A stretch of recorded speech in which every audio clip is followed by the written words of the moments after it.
Ya. Terima kasih memberi kesempatan kepada narasi untuk bertanya beberapa hal yang netizen udah banyak nanya ini. Nungguin Pak Ahok untuk Pak Basuki untuk ngomong. Ya, dengan senang hati. Apa kabar Pak? Sehat kan Pak ya? Baik. Suara aja biasa. Ya, agak. Baik ngomong. Ini akan banyak ngomong nih Pak. Kejaksaan sudah menyatakan bahwa terbuka kemungkinan untuk memanggil Pak Ahok sebagai saksi. Ya. Apa komentar Pak Basuki? Saya kira itu sangat bagus ya. Kalau minta keterangan kan itu hak aparat, hak kejaksa. Tapi yang perlu diketahui Pertamina ini ada jenjangnya nih. Ini anak perusahaan Pertamina Patraniaga itu punya dewan komisaris juga. Ada komutnya juga. Ya. Dan di atas itu yang bisa memutuskan penggantian itu juga ada dirut. Dirut dari direksi dari Pertamina Persero. Holdingnya? Holdingnya lagi nih. Dan putusan mengganti dirut direksi holding atau subholding itu juga ada di tangan Menteri BUMN. Jadi kalau mau tanya saya keterangan apa yang saya ketahui, ya saya dengan senang hati akan memberikan keterangan. Kalau dengan media kan saya nggak bisa buka rahasia perusahaan. Nah kami ini hampir tiap hari rapat untuk ngawasin, melakukan pengawasan sampai ke bawah nih, yang jenjang bawah nih. Itu kalau mau dibuat laporan notulen, kalau boleh dikeluarin gitu ya. Saya kira kalau aparat, saya kenapa senang. Kalau jaksa yang sampai manggil saya ya, saya bisa memberikan semua notulen dan rekaman selama saya jadi komut, apa yang saya sampaikan, apa yang saya minta diubah, yang tidak dilakukan oleh direksi, termasuk anak perusahaan, boleh. Oh di media saya nggak boleh. Tadi saya bilang buka rahasia perusahaan kan. Justru saya senang banget kalau Jaksa Agung. Tapi sebetulnya kalau manggil saya langsung orang juga akan ketawain jaksa juga. Kok komut yang dibawa di rut Pertamina belum dipanggil gitu loh. Sebelum ke soal posisi komut holding dan subholding Pak Basuki. Jadi Anda yakin betul tidak ada satupun ucapan Anda yang tidak tercatat kalau rapat-rapat resmi Pertamina? Saya orangnya sangat, kalau manajemen ya gitu ya, termasuk kategori yang sangat rapi lah. Apalagi kita mengalami masa Covid ya. Masa Covid itu ada masa yang ada sisi positifnya. Apa positifnya? Semua rapat itu hybrid kadang-kadang. Kita Zoom, hybrid. Itu semua punya rekaman.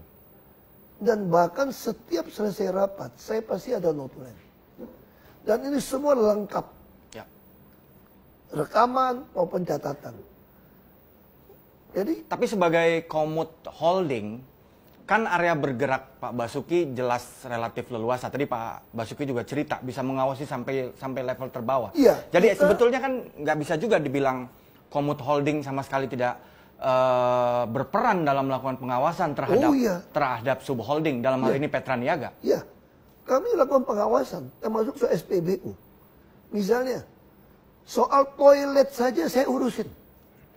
Kenapa toilet SPBU Pertamina kok gitu jelek gitu loh? Ya.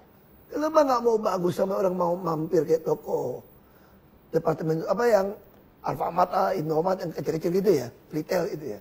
Orang kan mampir untuk ke toilet gitu loh. Kenapa kita nggak lakukan? Terus apa yang saya bilang?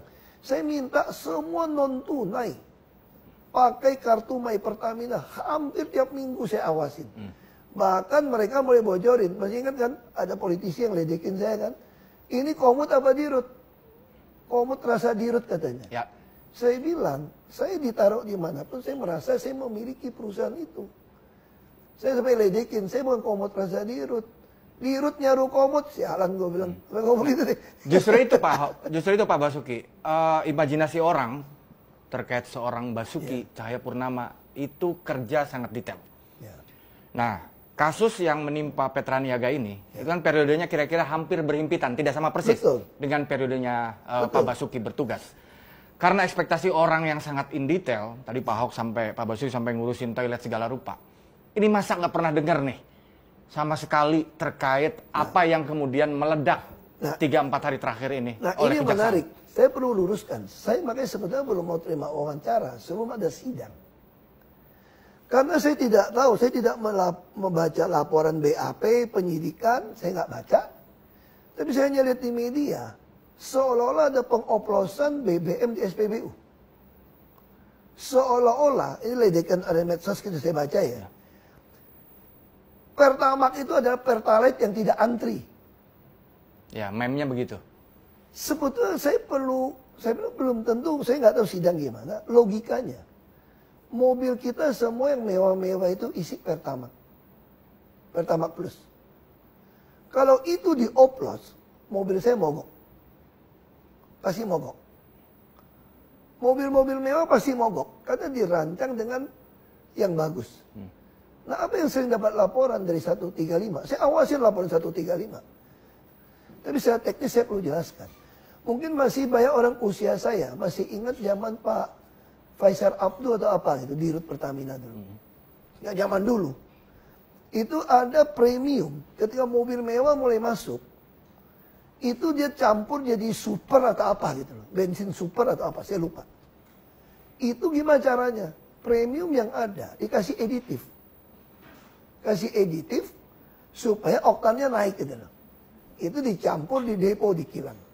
Dan itu sampai hari ini sebagian lakukan termasuk premium. Ya, itu di dunia ini nggak ada lagi yang saya tahu. Dalam keterangan terakhir kejaksaan sih memang bilang bahwa memang ada ronnya yang dinaikin, bukan ronnya. Iya, makanya ini kan bukan ranah kita. Iya. Karena komisaris tidak bisa mencampurin pengadaan. Terus kenapa tidak mau Anda menggunakan e-katalog? Toh antar subholding itu kan saling Anda menjual. salah satu yang mempromosikan e-katalog internal. Saya dari DKI.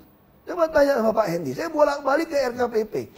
Tapi direksi ini kelihatannya ngeyel ini, buying time ini. Direksi Petraniaga? Semua direksi ini termasuk holding di buying time. Apa sih yang susah saya bilang untuk buat e-katalog RKPP? Tinggal bilang aja. Misalnya minyak mentah, saya bilang. Ada Indonesia Crude Price. Tiap bulan ada harga. Tinggal umumkan seluruh dunia. Siapa yang mau taruh minyak mentah di Indonesia, Pertamina jamin beli. Ya. Asal harga tidak melebihi harga Indonesia Crude Price. Lalu BBM. Pokoknya harga BBM Anda taruh di Indonesia, saya pasti beli dengan harga tidak melebihi harga jual BBM kilang kepada Petraniaga. Termasuk LPG semua. Lalu pertanyaan saya, Petra dibubarkan. Kata mafia. 2015. Berita tahu? Ya. Tapi kenapa orang Petra jadi dirut Petraniaga? Nah itu dia. Nah jangan naik nama saya. Sebelum saya sampai ke sana. Anda tanya kepada Menteri BUMN. Sebelum saya sampai ke sana, saya mau nanya soal buying time tadi. Buying time ini intensinya apa menurut Pak Hao? Kalau saya curiga ya, saya curiga ini ada permainan. Bekas satu dirut Petraniaga dipecat. Karena? Saya tidak tahu, tapi diduga. Karena dia tidak mau menandatangani pengadaan editif itu. Jadi pengadaan editif ini melibatkan oknum di BPK malahan. Menurut isu. Oknum BPK ini jadi backing supaya Pertamina ini membeli editif ini dengan transport dengan tender yang tidak sah. Lalu saya dengar isu itu, saya panggil datang. Ini semua ada rapat dalam acara, berita acara. Saya tanya, ini nggak bisa. Terus ditakut-takutin, kalau nggak pernah tandatangan, di SPBU nggak ada barang nih. Ditakut-takutin kelangkaan. Kelangkaan nih. Padahal saya bilang, mana bisa tender dipisah antara transport dengan editif. Lalu karena transport lebih mahal, dikalahkan. Editif yang lebih murah, kalau nggak salah seperti itu. Lalu saya bilang, dirutnya kalau tanda tangan, kau akan laporin nih. Dirutnya nggak mau tanda tangan Petraniaga. Lu bisa cari namanya siapa. Bekas orang Telkom, saya nggak usah sebut namanya. MK lah, singkatannya lah. Saya gini lah, kalau menurut saya, ini permainan sudah lama yang masing-masing penguasa tidak mau stop. Makanya kenapa orang takut saya jadi dirut, demo-demo. Kalau saya jadi dirut, saya bisa langsung pecat tuh dirut subholding. Karena untuk ke notaris saya yang putuskan. Dan saya tidak pernah takut sama Menteri BUMN manapun. Sama saya benar. Jadi kenapa saya dikurung tidak boleh jadi dirut? Janjikan saya jadi dirut untuk membereskan. Makanya saya hanya bisa melakukan sebatas bisa saya awasin. Nah, dalam konteks pengawasan itu, banyak orang nanya nih, nagih tanggung jawab dan janji